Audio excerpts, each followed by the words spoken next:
Locally owned and operated for over 50 years, Delaware Camera is your #1 spot for all your camera needs, education, accessories, printing, and more.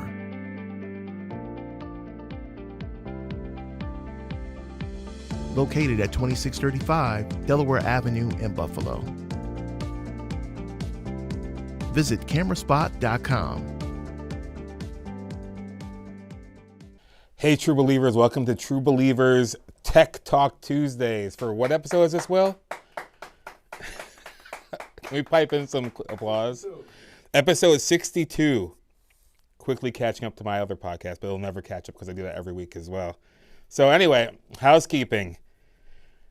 If you've been into the store, you've seen some changes. We set up a new section with more microphones, more small rig stuff. We've got some more gimbals in stock. So we set up a little section over. If you go walk in the store on the left, you'll see it. But we're pretty proud of it. We're still evolving the store, making it better all the time. So stop in, check out what we got. You know, you need some audio equipment.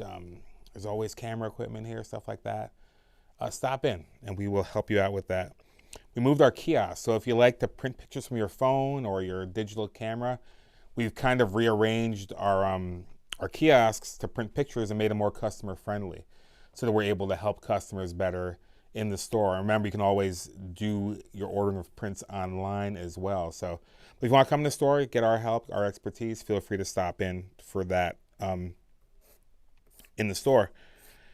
As far as classes, you know, we do classes online. We've got our F-Stops Here classes online with Joe Klosik.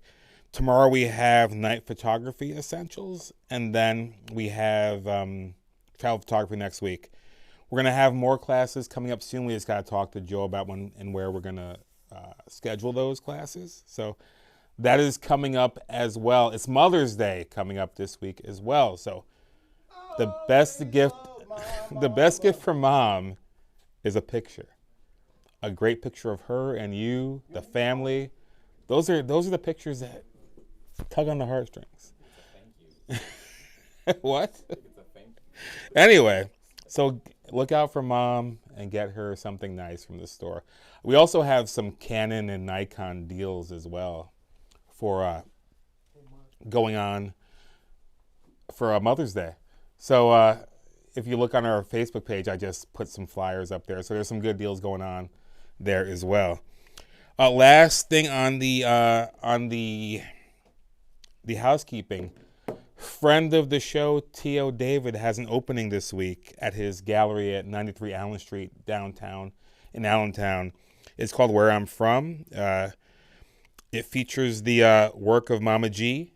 It's a collection of original pieces, The Lion's Legacy, and the history of dance in Buffalo. So the opening is 6 to 9 this Friday night at 93 Allen Street. So support Tio because he supports us. It's a great photographer. So check that out. And we will see you in a few moments to talk to Vicente about some medium format cameras. See you in a minute.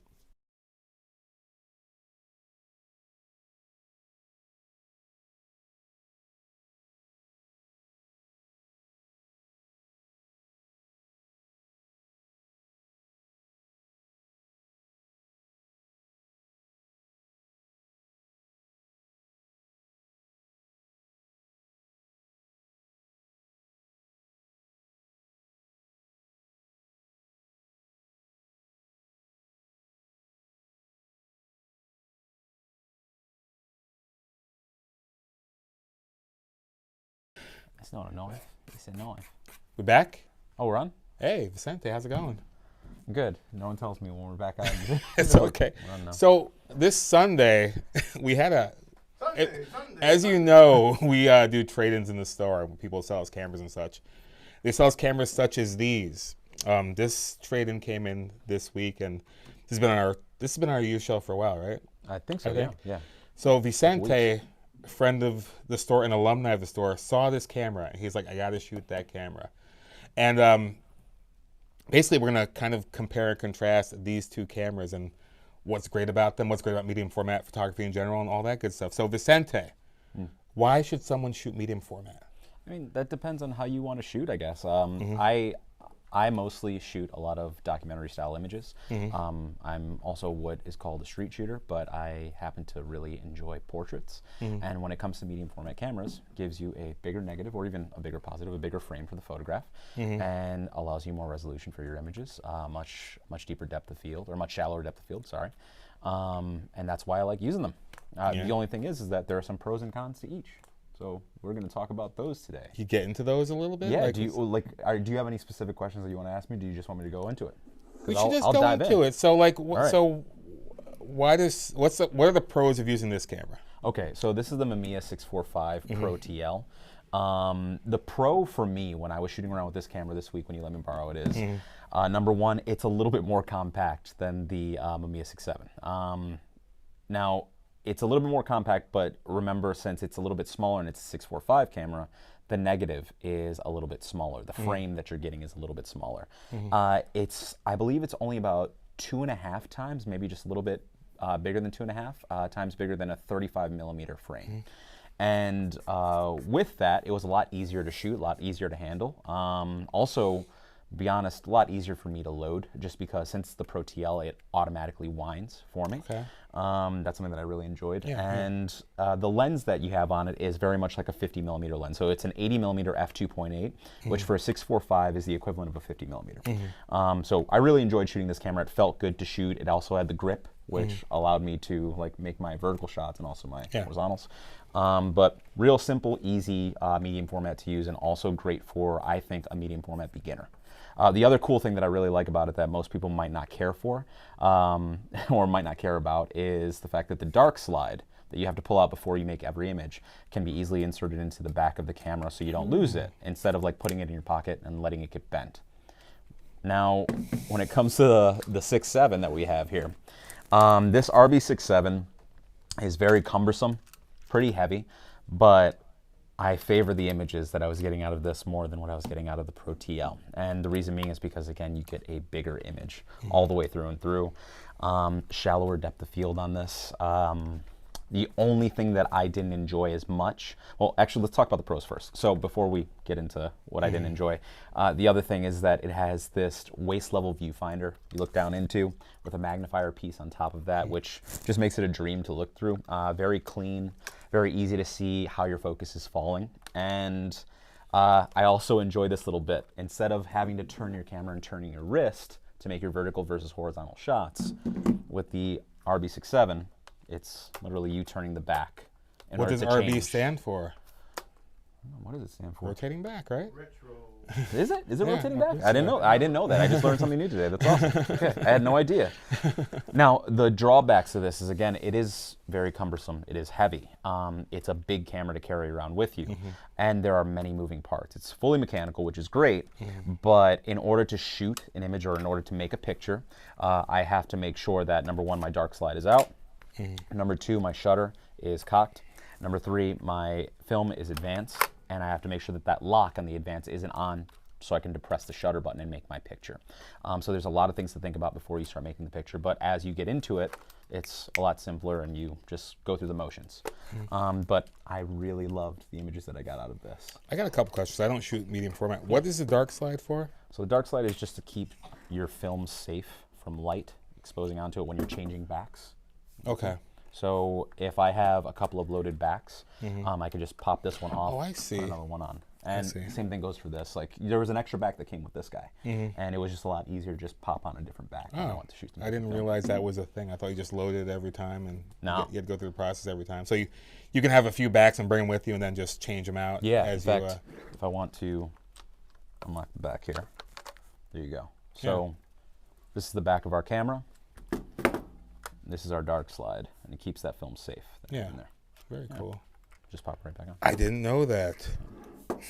Does it they take the same kind of film though, 120, right? Yep, they both take 120 film, just different formats of 120 film. So again, this one's a little bit smaller, this one's a little bit bigger. This is about the size of a business card, and this one I'd say is like the size of a wallet or a pocketbook. Do they both have working light meters? No, actually. This this Pro TL did not have a working light meter, and this doesn't. Okay, so I just used a handheld light meter. Okay. Is that true of most of these types of cameras? I mean, depends on what time period you get them from. So these didn't have light meters when they were brand new, or did they? This Pro TL, I think it's supposed to. Honestly, I'm going to be completely honest with you. I don't know fully, but this one does not have a working light meter. Okay. Everything else works. I don't think that this has a light meter prism. Okay. But this one definitely does not. It's fully mechanical. Okay. I know we have like a top or something for this one that goes along with. So you have a prism for this, like a prism viewfinder? Yeah, it looks like this. Yeah. But Okay. it goes on there. So Okay. that got traded in with it when we took it in. So you have an eye level prism viewfinder for this, I believe that's called. Yeah. But yeah, these were like wonderful to shoot. I had a great time just messing around with them for the last couple of days, and I'm really happy with the images that I made with them. I mean, I have to say that when trying to develop one of my rolls, I unfortunately dropped it, and not knowing that I had dropped it when I had turned on the light after like rolling something up, it was just the backing paper. I exposed my first roll to light completely, and that sucked. Again, I don't shoot medium format that often. I don't develop it all that often, but that Some was a of good those were learning okay. curve, Those so. are the ones you showed me, right? The other ones were great. Like everything Yeah. else worked out beautifully. Yeah. The other 6 rolls that I shot worked out perfect. But I made some selects of images that I really enjoyed from this, and hopefully we'll get to see them. I think Will's been showing them Oh yes, okay, cool. while we're talking. But yeah, That's usually the protocol. I enjoyed all of this, and I'm going to be honest with you. I really want to buy this 6.7 because Maybe you will. maybe I will. Maybe you I will. You Maybe I you will. put your quarters together, get a My- couple dimes, some 20s. Just Maybe get the you lid- have enough money. Like get the lid out of my pocket, my professor dollars, and do that. All my teaching workshop dollars. But yeah, I think that I want to get this 6.7. Even though it's very big, I think that it's worth it, especially if you want to try something new and challenging. And the funny thing is that when talking about new and challenging, I shoot 35 millimeter all the time, and I also shoot 4x5. But that middle point for me is kind of different because the 4x5 allows me to make a very structured portrait that I'm making with a tripod. I'm commanding the situation completely and directing my subjects. Whereas 35 millimeter, I shoot a little bit faster. And this is like that medium of like it's a challenge, and I have to get quick with it. So it's like you're running with weights on your ankles. That's what it Were you feels like. using a? Do you own a medium format camera? I used to when I was in college. Oh, It was but a you long haven't time owned, ago. you haven't owned one in a long time. Yeah, a long time. Okay, cool. So, what did you shoot? What did you go out and shoot? I remember you said you were shooting some cosplayers. Okay, so there is a, of course, if anyone here that is watching is familiar with my previous like talks here, I know that you are. I like to shoot a lot of strangers. Like Yeah. I shoot people, mostly as portraits or while they're interacting with each other or interacting with the space or environment. So it's a lot of portraitures, a lot of people. A lot of portraiture, a lot of people, sorry, not portraitures.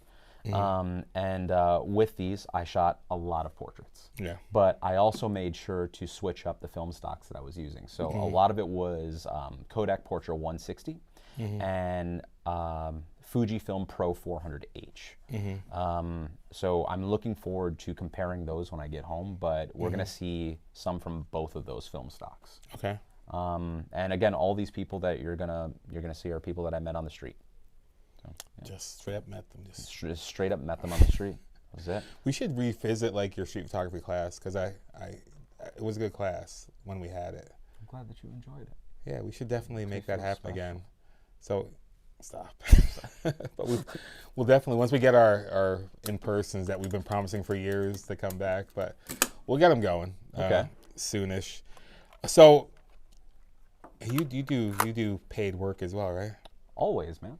So if someone wanted to get a hold, they saw the great Vicente Rondon pictures, or Where are we you're looking? looking We're there, at looking at your side Oh. there.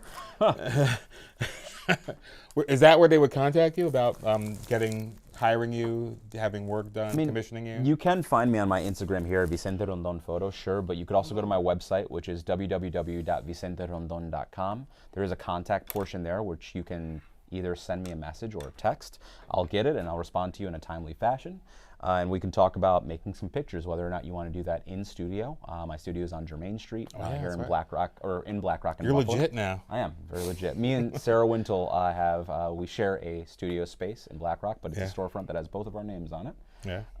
So you could find me either at the studio. What was that? Is that near Reno place? I think so. Yeah. Yes, it is. Yeah, it's in Black Rock. No, it's not. It's not that building, but it's near there. Yeah.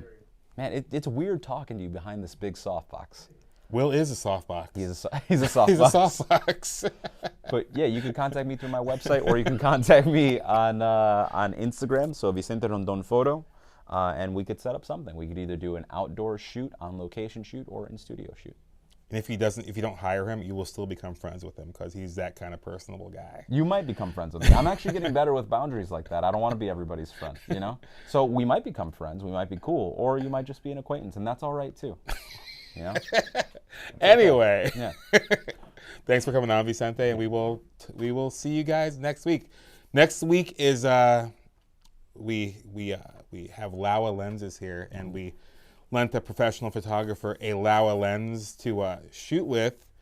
She's going to show us some of the results of her work next week right here on the show. So check it out, and we will see you next week. Peace. Bye. Locally owned and operated for over 50 years, Delaware Camera is your #1 spot for all your camera needs: education, accessories, printing, and more.